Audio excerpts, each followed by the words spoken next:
Signs your workplace is struggling. Let's have a look. Hello everyone, Florian here, and welcome to another episode of HeiseSays.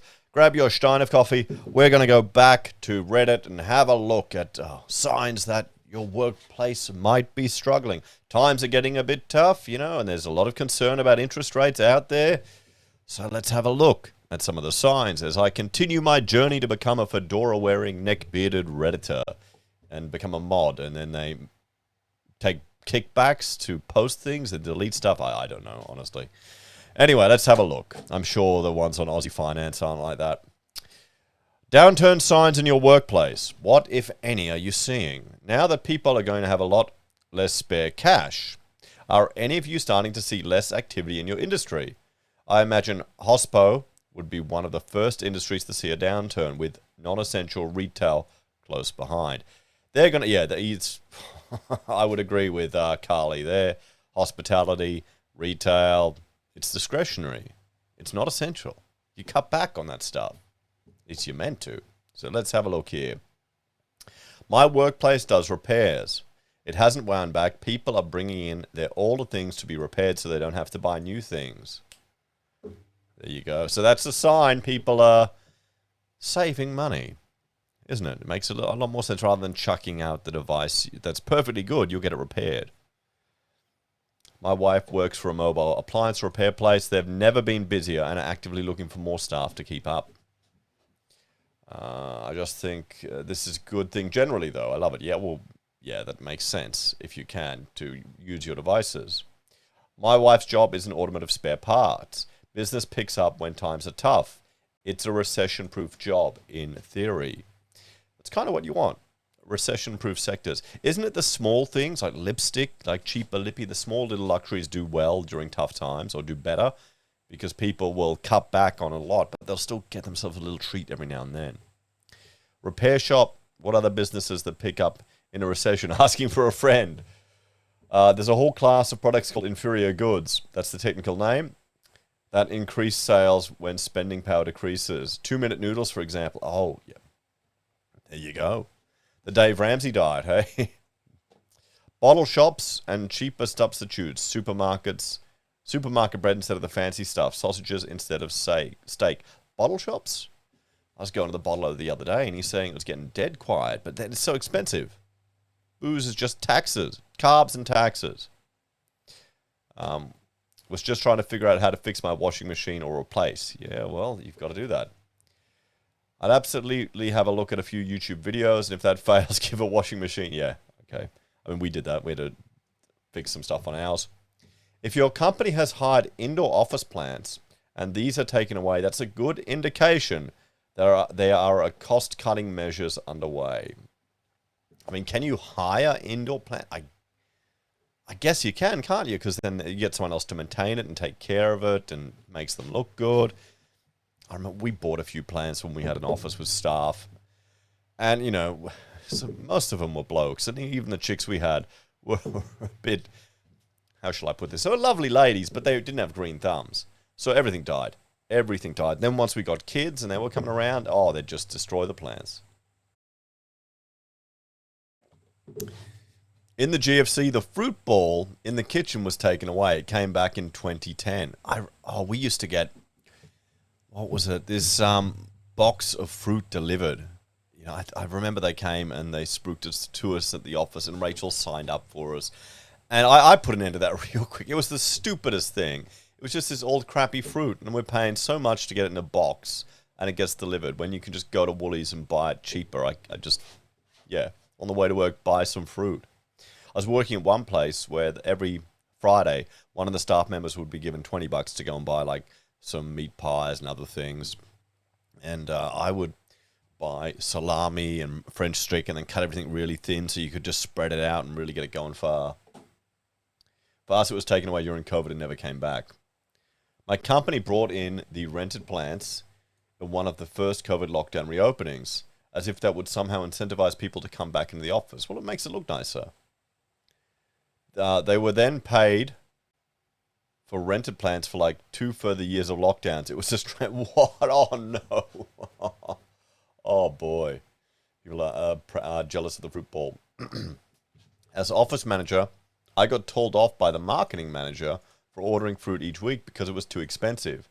She was the real manager of the place. Meanwhile, the kitchen cupboards had to be overflowing with chips, biscuits, muesli bars, etc. If said cupboards were half full, they were deemed bare. I was instructed to order more sugary, salty crap. I don't miss working in that office. Yeah, I mean, that's the problem. As a former office manager, I can confirm they are the real managers. They took away our glassware and kitchen cutlery, yet required us to work from the office. Absolutely mental. Why? Why would you take that away? You can't really sell it for anything, can you? Mate, oh shit, were they renting it? Were they renting it in an office? Could you rent kitchenware in an office? Is that a thing? Let me know in the comments, guys. We might have invented a new business because someone will be stupid enough to pay for it because then they can class as an expense, not a capital expenditure. You give them a maintenance plan for the dishes.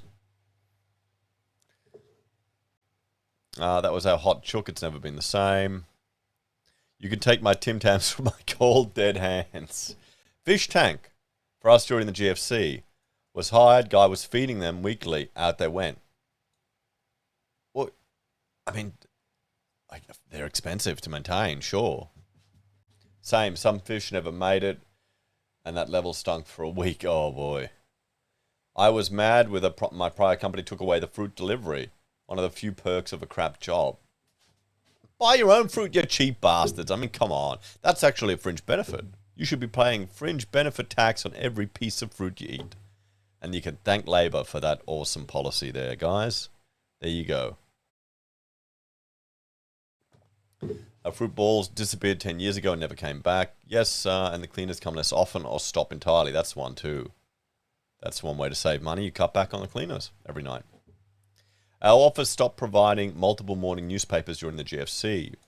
I'm sure we spent more money each month on digital subscriptions for our management than we ever used to spend on physical papers. Well, the management probably needed more. Given that many companies have switched to working from home, this doesn't seem like an unreasonable move, even for a company with zero financial concerns. Yeah, taking a cut now before it's too long. No wage increases last year, no bonuses. More people coming to work physically to show they are indispensable. Which industry? Wealth management. Oh. With pretty much everyone working from home 3 to 4 days. Now it's the other way around. Fridays only at home. Oh, there you go. Let's keep going down here. So last year I worked in retail, lingerie, and I started noticing signs last September. More people asking to use Afterpay. Afterpay. People would buy one bra instead of 3 or 5 in a transaction. No one was really buying sets anymore. End of last year, I transitioned to medical receptionist, and part of my job is to record the cancellation reasons. There are more cancellations happening because people can't afford the appointment. Used to be 1 to 3 in 6 weeks. I looked at the past years. Now we're getting 1 to 2 cancellations for financial reasons every fortnight now. People say, wow, I'm lucky my GP bulk bills. It's getting harder and harder to find them. I think our GP just stopped bulk billing. It honestly took me a while to realize, well, when I was at university, I'd use the uni doctor, and I think you had to pay there too. Or was it free? I don't remember. But I think I remember the last few times Rachel would just ring up and make an appointment for me. The rare times I'd have to go to a doctor and I'd have to pay, so I'm just used to it. But actually, here's an interesting story. Rachel stopped. She went to the dentist years ago when we were pretty tight. We were going through a tough time, so we didn't have money to spend. And she got a bill from the dentist for all these cavities she had to fill. And she just ignored it. But over that time, a lot has changed in our life, and we pursued a different diet. We went down the keto and carnivore path. So all these holes that she had, it would have been $1,000 bill. They all healed. They all healed, guys. So because she got off the shit diet, got off the shit food, all the sugar and crap, all the holes in her teeth healed. And we noticed the two pregnancies when she was on a normal standard Australian diet, this SAD diet, compared to a keto or carnivore diet, her teeth were cracking because her body wasn't getting all the nutrients it needed, and they'd crumble and crack when she was pregnant. Whereas now, no problem at all. It's amazing. You'd be shocked at it. I didn't know that your halls could heal themselves. I had no idea. So there you go, guys. There's one way to save money, but you got to go down the right diet. If you eat the standard diet, it's not going to work. So yes, but GPs, yeah, I mean, you're going to have more and more. Here's the thing. If you want all medical care to be free, someone has to pay for it. So, are you justifying that? I think it should be, I mean, I'd argue children should have free access to it. And I think most people would be willing to sacrifice their taxes, even voluntarily, to ensure that. But most people should be able to contribute something to visiting a doctor. Or if you really need someone to bulk bill, go to one of those telephone ones. They can bulk bill and do it remotely. But I guess I'm not the demo to really give a shit who my doctor is. When I'm going there, it's usually, okay, I need you to give me this script because I burned myself with a chemical. I'm infected, so I need to get this medicine, but they won't give it to me for some reason because apparently I'm too dumb to know what I need. So you need to sign this paper for me. It's awesome. But I know why they do it, health and safety. But anyway, keep going. I'm rambling again. Let's keep going down. What else? Bra sales are a great indicator of recessions. The bra sale index, guys. I also got a friend who is a stripper, and they're complaining of slower nights and more and more. The loaded regulars are still paying, but less impulse buys from normal customers. Smaller tips, people buying shorter dances. It's not a problem yet, but there's definitely less money going through. I work for a SaaS IT company, which was literally just in a hyper-growth phase last year. In the last 3 months, we've gone through 2 rounds of redundancies, and our total employee count is back to what it was before the growth period. Our careers page used to have like 30 open positions. Now there's 2. People have to take on more work due to less people being hired. That's a sign that they're in trouble. Maybe they're running out of financing, or they haven't got enough in a round. Venture capital. I got caught in the downturn, and it's almost impossible to land a job right now. Stay strong, mate.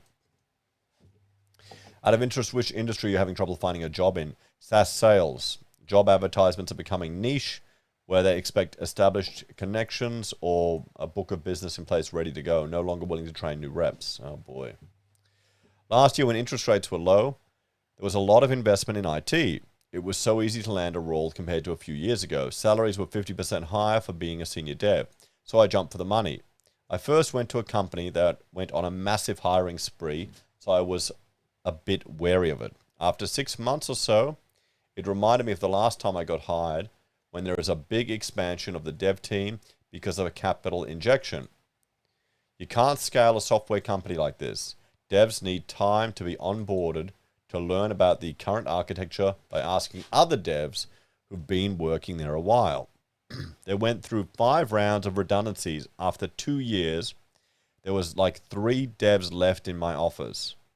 They offshored it all to South Africa because of costs. Tons of vaporware projects, wasting money. I ended up getting a different role after a 3-week break. Took me about a week to get it. Had 3 offers to choose from. Oh, good luck to them. A banker. Gone from most of my day talking about new lending to most of my day talking about reducing rates, hardship, and if my clients should sell their property. Oh, well. Are you seeing delinquency numbers going up for Melbourne? Let's have a look at the replies. Nope. Civil engineering in Brisbane, no slowdown. Been advertising constantly for years and haven't had any uptake in applications. Some structural over the last year, civil next to no applications. Still super hard to get staff. I mean, you're always going to find that in civil. They're the dirt movers. It's not as exciting as the structural or the mechanical or the hydro. Hydro, it's hard to find. Fire. You want to become an engineer? Become a fire engineer, guys. It's just a license to print money. No, don't become an architect. Become an engineer, but go one of the niche ones, the super nerdy ones. So, I'm a PM in engineering consultation. We do civil and structural plus superintendency PM work down in Tassie. We got permanent job ads up, as do pretty much everyone else, and there's enough project work to fill the next decade. There you go, guys. As someone who's about to go into that field, that's very reassuring to hear, especially coming from a health degree, where there was a total of 35 jobs in all of Australia and over 50 graduates in my uni alone. There you go.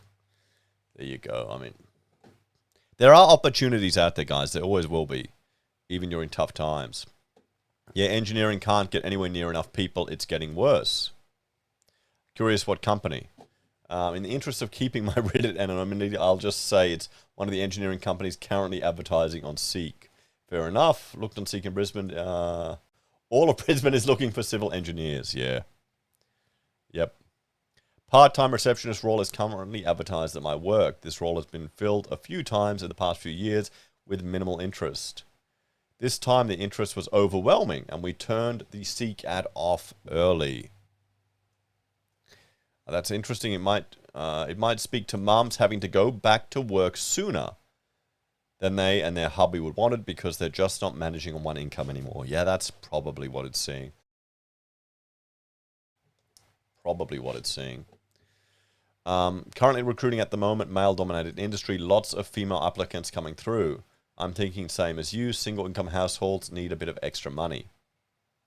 Agreed, a lot of stay-at-home mums will be looking to step back into work soon. I mean, that's one of the advantages, because people always, because Rachel and I, we're both architects, we both work together on projects, we work from home. So, we're surrounded by our kids. Even when we had the office, the baby was coming there. And people always ask, how can you and your wife work together? Or, I couldn't stand working with my wife. It works really well. We kind of complement each other. And, you stress over projects and things like that and work and running the business, not day-to-day bullshit. Who's going to do the dishes? Sure, we fight over that, but it doesn't really matter. But I can see, going out and having the missus working, not able to have have one partner at home. And it's big in the homeschooling community where a lot of the mothers have sacrificed a career or a job to help take care of their kids. Redundancies at my workplace across different teams, even the HR person calling up the redundant employees as part of the process is being made redundant himself. Oh boy. Hey Todd, I'm going to need to fire these people. And then can you fire yourself? Thanks. Shit. Not replacing staff that have left. Openly admitting to not planning to replace them. Yeah. Yep. I mean, this, especially in professional services, I'm a lawyer. Lawyers, I mean, there's so many of them coming out. It's a really competitive field. We seem to be hiring people with the expectation that we will have more demand or might expand. We have a waiting list currently. I'm a youth worker, so it's not a good sign. Oh, shit. Yeah. This is a bleak twist ending, yeah. Working for a large worldwide IT vendor, we expect a slowdown in sales, and while we haven't laid anyone off, the CEO indicated they may need to if some of the levels or levers at their disposal to reduce expenditure isn't enough. That's a warning, yeah. Pretty much they're going to fire people. I agree there. I worked landscaping for a commercial company. My boss is pricing up the most work he has ever had. We could hire 5 people today, but absolutely no one is applying for any jobs. Very busy. Well, that's good. See, construction is just, it depends on where you're at, guys. Has this transition to better money? No, just better margins.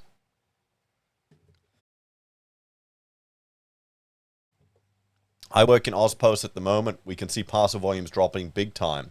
Weakening spending is a leading indicator for the economy. As a consumer, I notice my deliveries are turning up early.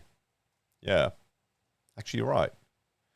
I've noticed that too at work. I have a large delivery room, and even just 4 months ago, I'd be struggling to get back by 4 p.m. most days. Now I'm struggling to work my hours and usually set up and ready to roll before 7 a.m. Great. Sorry.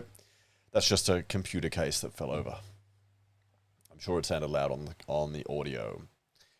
Still can't meet express post needs. Yep. What else? I work in an Aldi warehouse, and the numbers are already getting insane. We are doing Christmas numbers in February. The harder times get, the more people are willing to do their main shop at Aldi. We can't hire more people. No one even turns up to group interviews. On a side note, if you are looking for a job, we're hiring. There you go, guys. If you're looking for a job, Aldi. Did an Aldi group interview years ago and got asked why their bananas were kept in the back of the store. Blah, blah, blah. So people see the special buyers and want them. Then never heard back. And at least the dozen people that haven't heard back from recent Aldi interviews, despite the store screaming desperate for staff, seems to be a long-term problem of them not caring about a lack of staff. What? Okay. Maybe the person had a problem. What else? Work in a supermarket. There's been a noticeable increase in people purchasing items to cook at home and make meals from scratch, i.e. pasta, rice, flour. I assume people are tightening their budgets and eating at home more than getting takeout. Yes, yeah, well, there you go. I mean, reality's setting in. We have had it so good in Australia for so long, reality is finally setting in. We're all growing up as a nation. My home now has a blanket ban on Uber and eating out except for special occasions. I mean, I think that's normal, okay? Am I just an old out-of-touch, bloody geriatric Gen X? It really should be a boomer. I get the feeling. Maybe it just becomes so cheap. So, let's keep going. Let's jump right down and see what else we have here.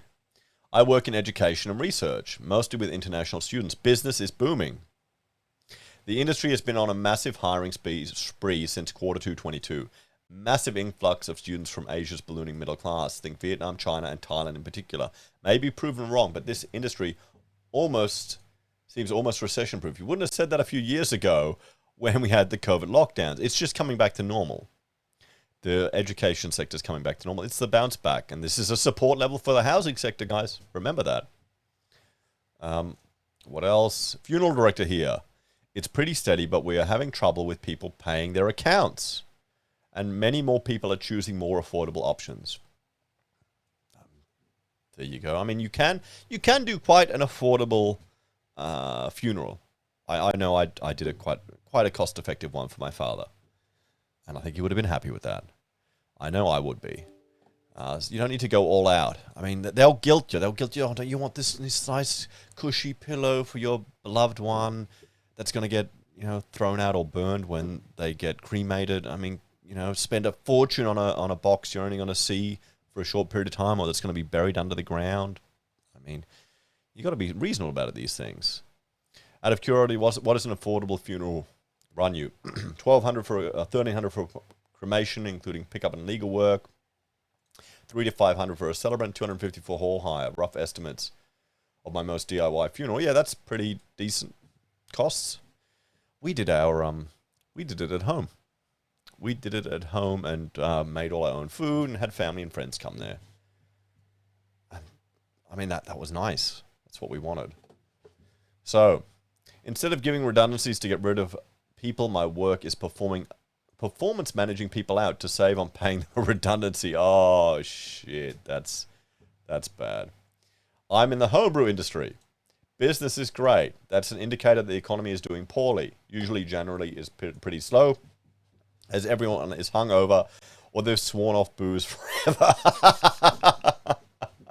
I've been pretty good this year, although booze has crept back over the last few weeks. Has crept back into my my diet. I've been very bad with carnival. We're doing okay now, and it's Lent now, so I'm not touching the rum. So not this Jan, though we've been flat out. We get a consistent boost in sales when cigarette tax goes up too. It's hard to cure tobacco, but it's easy to make booze. It's funny the flow-on effects of some things. Work in e-commerce. Getting let go along with many in the business, happening right across the industry. It's a little hit and miss for different companies depending on what they're selling. For us, we were very much discretionary spending, and we saw a huge drop-off, especially over the holidays. My entire department is being shipped offshore to save costs. What sector, what department? Insurance, digital customer service, emails, etc. Thank you. Was certainly not the news I wanted to hear while on leave. Yeah, I mean, that can be easily offshored, honestly. you want to look at, I mean, it's something to consider if you've got a people person, becoming a trade rep, getting out there, meeting with people, that type of stuff. Let's keep going. Let's have a look. We'll go right down. One more. Booming in my workplace, transformer manufacturing, distribution in industrial power. We'll wait and see, early days. New South Wales health. Milk went to UHT and Bickies were gone. International rose satchels and a strange unheard of brand of tea arrived. No change since then. Come on, you can deal with it. I've trained myself to drink the Aldi coffee, guys. For someone who used to work in Queensland public service, you guys get milk. It's not like the days it was before. They used to get so many perks. Mortgage broker. It swung from buyers to refinance, but still busy enough. And here we go. And the most important sign that your workplace is struggling, that we'll finish on here, from North Korean president, and I'll give them a up arrow, whatever that means in this thing. Coffee machine hire terminated. Machine returned to supplier. When hiring replacements, we no longer limit ourselves to Australian citizens or permanent residents.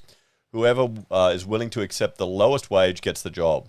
Works surprisingly well for entry-level office roles like accounts payable, payroll officer, and receptionist. They're basically all on 485 visas and an annual salary of 45 to 50K. Quote from a contractor I requested, ignored me for 7 months. And the sales guy returned my email saying that they migrated their email systems, so they messed up. Inquiry. Must be really desperate for sales, digging emails from 7 months ago. There you go. So guys, well, there we have some of the reasons. Let's have a talk about this. So, signs that your workplace is struggling. The coffee machine being taken away, the fruit basket gone, hiring anyone that's willing to go. It's really a mixed bag here, isn't it? You can see construction, engineering, it's just going nuts. So I guess you want to ensure that you're in a profession, or you've got to, well, fundamentally you want to have skills so you've got flexibility. That's what you want to have. And I think we're seeing that here, guys. Anyway, let me know your thoughts and opinions on this one. Is your workplace, are there signs that your workplace is struggling, or are you flat out and crazy? We've got a lot of people in the construction game here on the channel, and I know a lot of the ones who are working in the housing sector, well, that's the worrying one, sadly. As always, thanks for watching. Like, share, subscribe to the channel. If you're a fan and enjoy the content I create here, check out Heise BIM and Heise Does. And you can financially support us on YouTube or Patreon. Use our referral links, buy our pocket squares, or call us if you need an architect. Take care, guys. Have a great day. I'll see you next time. Bye for now.